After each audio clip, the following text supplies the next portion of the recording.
Regresamos al programa Pido la Palabra del Canal Congreso.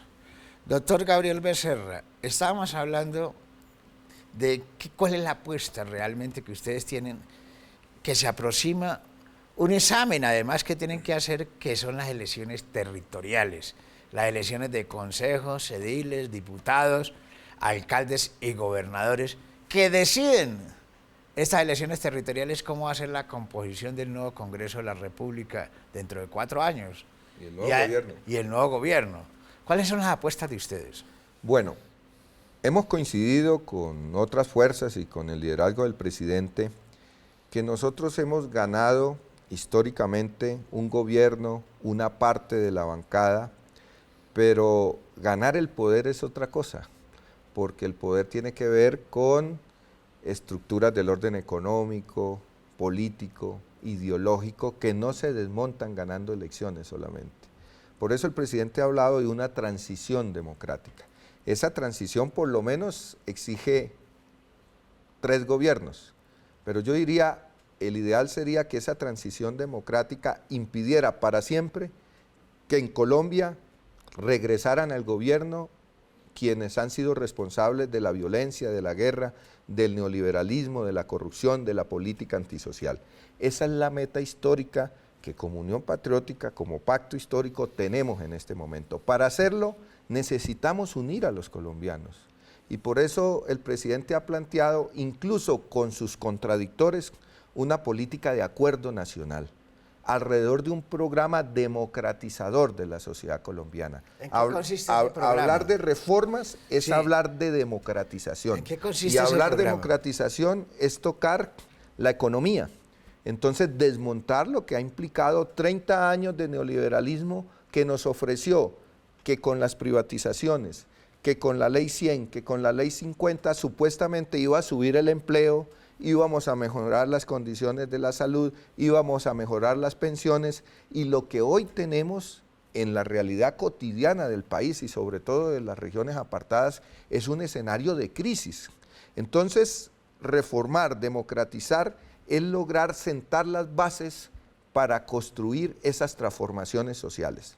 Yo creo que si al terminar el gobierno nosotros logramos que un ciudadano cuando vaya al consultorio médico no solamente le receten acetaminofén, ni que le digan que su consulta con el especialista es dentro de 6 meses, y por el contrario eliminamos la intermediación y garantizamos atención primaria, mejoramiento de acceso al agua, a los servicios públicos, si nosotros mejoramos las condiciones naturales del empleo, que el día vaya hasta las 6 de la tarde y no hasta las 10 de la noche, para que se le paguen a los jóvenes profesionales las condiciones laborales a través de contratos dignos. Si nosotros logramos que mi vieja y que los mayores de este país, mayores de 65 años, puedan tener al menos un pilar solidario y tengan derecho a pensionarse, nosotros sentamos las bases de las transformaciones.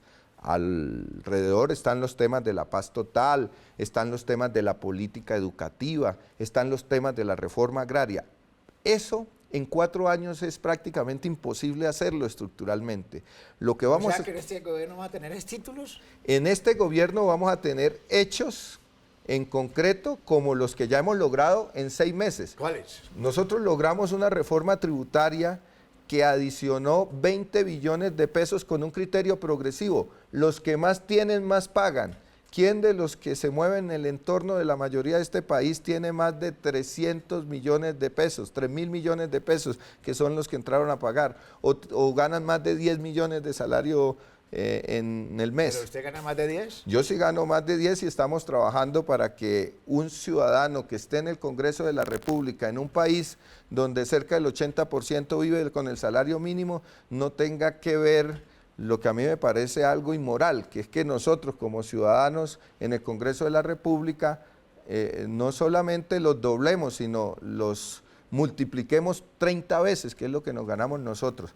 Hay que hacer del servicio público, de la política, algo más digno, algo más equitativo con relación a la sociedad que tenemos. Entonces nosotros lo que necesitamos, le termino esta idea, es que ese proyecto ahora en las elecciones del 29 de octubre se siembre en los territorios, ganando alcaldías, gobernaciones, desde el pacto, pero también con una política de frente amplio. Pero escuchando al presidente cuando ha presentado el Plan Nacional de Desarrollo, ha presentado las reformas que vienen a plantear en el Congreso de la República, el presidente prácticamente ha delineado lo siguiente: la gente que está por el cambio y la gente que está contra el cambio. Y yo creo que eso se va a reflejar en el debate de ahorita territorial en octubre.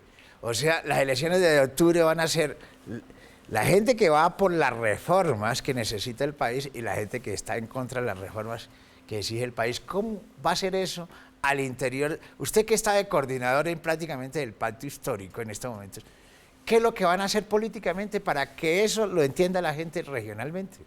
En primer lugar, mucha pedagogía, porque aquí lo que ha utilizado la política tradicional es inocular en la gente, en primer lugar, miedo, con temas como los que se hicieron cuando el referendo por la paz, que los vamos a convertir como Venezuela, que les vamos a quitar las propiedades, etcétera, etcétera, y eso cala todavía en un sector de la población que está muy desinformada.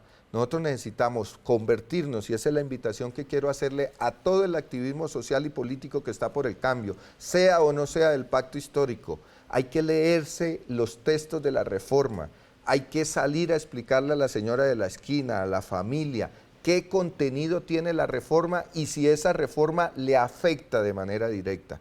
Y ustedes se van a dar cuenta que mejorar las condiciones del servicio de salud, garantizar la dignidad en el trabajo, abrirle camino a un sistema pensional que nos permita no solamente cotizar, sino pensionarnos, es algo que beneficia a la mayoría de los colombianos. La disyuntiva es: o seguimos en la política de siempre y permitimos que retorne esa política del pasado, de la guerra, de las privatizaciones, o profundizamos un proyecto de cambio basado fundamentalmente en la conquista de derechos. Esto es muy importante, sobre todo para las futuras generaciones, que no tuvieron que vivir, digamos, esas épocas de guerra, esas épocas de mayor exclusión que hoy estamos tratando de salir adelante, y lo vamos a hacer con un sentido de unidad, Glicerio. El mensaje del presidente no es un mensaje, digamos, de polarización, es un mensaje honesto en el sentido que le dice al pueblo: nosotros vamos hasta donde ustedes quieren que vayamos, y si no somos capaces de cumplir, dijo el presidente ahí en el balcón, pues necesitamos que ustedes mismos nos lleven al escenario del cumplimiento.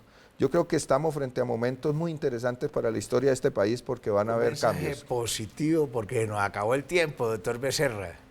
Vamos a ser la generación de un nuevo país. Vamos a ser la generación que le va a poder mirar a los ojos a sus hijos y les va a decir que aquí hubo una guerra, pero que ya no hay guerra, que podemos vivir civilizadamente y lo podemos hacer con educación, con trabajo, con pensiones, con salud. Eso es lo que nos merecemos para vivir sabroso. Mil gracias por estar aquí en el programa Pido la Palabra del Canal Congreso. Mil gracias a todos ustedes por estar aquí en el programa Pido la Palabra del Canal Congreso.